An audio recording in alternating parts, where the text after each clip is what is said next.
Welcome back to this special edition of Hannity. The left has a track record of bowing to dictators, but President Trump maintains a peace through strength policy, and that was on full display this morning. Trump tweeted, quote, "I have asked Secretary of State Mike Pompeo not to go to North Korea at this time because I feel we are not making sufficient progress with respect to the denuclearization of the Korean Peninsula. Additionally, because of our much tougher trading stance with China, I do not believe they are helping with the process of denuclearization as they once were, despite the UN sanctions which are in place. Secretary Pompeo looks forward to going to North Korea in the near future, most likely after our trading relationship with China is resolved. In the meantime, I would like to send my warmest regards and respect to Chairman Kim. I look forward to seeing him soon." Joining us now with a reaction, national security and global affairs analyst Morgan Ortega and Fox News contributor and retired CIA senior intelligence officer Dan Hoffman. Okay, Morgan, I'll start with you. Yesterday, Mike Pompeo is going to North Korea along with a special envoy, indicating that we're ready to continue serious negotiations with the North Korea. Now, today, something very unusual happened when the president asked Secretary of State Pompeo not to go. What happened, and how do you read this? Well, good evening, Judge Janine. Great to see you, as always. I think what we're seeing happen is that Mike Pompeo, the Secretary of State, briefed the president today, and it seems that the president got fed up and was frustrated with what he sees as a lack of progress on these talks. And the president, we saw, did this in the lead-up to the Singapore talks, where he canceled the meeting with Kim Jong-un, and then the North Koreans came back to the table in a way that was sufficient from the president's perspective, and so the meeting went forward. So I think what we're really seeing here is so many different geopolitical things at play, Judge Janine. We're seeing the trade talks happen with the Chinese, which I think are very tough. They did not seem to make a lot of progress over the past few days. The Chinese are playing hardball, but so is this president, more than any other president has. We're also seeing something, a very strange dynamic that I think that we need to be aware of, and that's the South Koreans. And President Moon is for lack of a better word, I mean, he's the Barack Obama of Asia. And I think that we have to be very careful about what the South Koreans are doing. They made some speeches last week in which they're trying to build this inter-Korean peninsula almost similar to a European Union in Asia. They want that land bridge to China and to the rest of Asia. So I'm worried that the South Korean president and his very liberal stance is trying to push a position that is counter to U.S. interests in the region. Dan, how do you see what's going on in North Korea with Kim Jong-un in his own country? What are the dynamics that are going on there?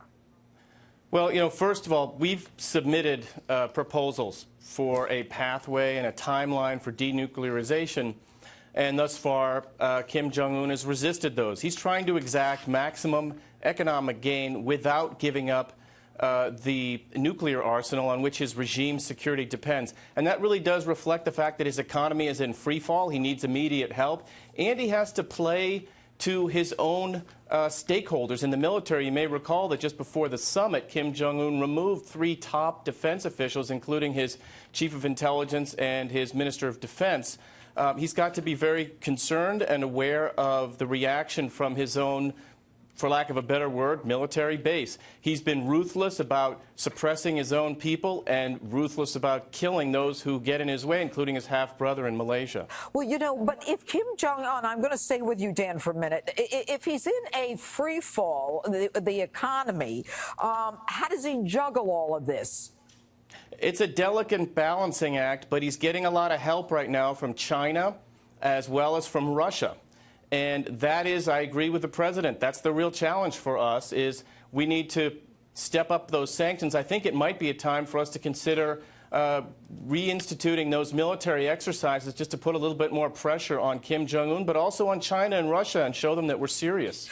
Okay, so Morgan, I'm going to go back to you on what you opened up with a couple of minutes ago, and that is the interaction with China. I mean, how do we juggle that?